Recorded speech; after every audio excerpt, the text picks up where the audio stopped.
ऐका ना, काल दादाने खवा आणलेला आहे आणि त्या खव्याचे आता गुलाबजामुन बनवायचे, तर चला सोबत बनवूया.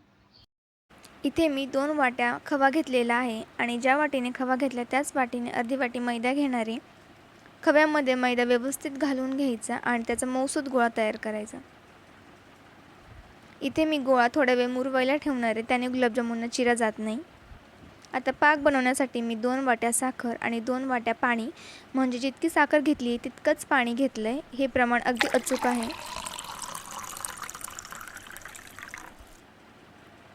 आता गुलाबजामुनना छान असा फ्लेवर यावा त्यासाठी मी 9-10 विलायच्या घेतल्यात. त्या सोलून त्या मी कुटून घेणार आहे. आता 1 चमचा वेलची पूड मी पाकात घालून घेणार आहे.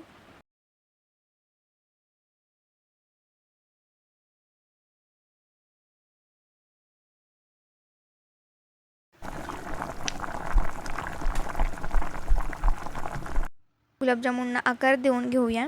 इथे मी गोल आकार दिला आहे. तुम्हाला हवा तसा तुम्ही आकार देऊ शकता. तेल तापलं की एक एक करून गुलाबजामुन कढईत सोडून घेणार आहे. लक्षात ठेवायचं, जोपर्यंत गुलाबजामुन फुगून वरती येत नाही तोपर्यंत त्याला हात लावायचा नाही, नाहीतर ते तुटतात.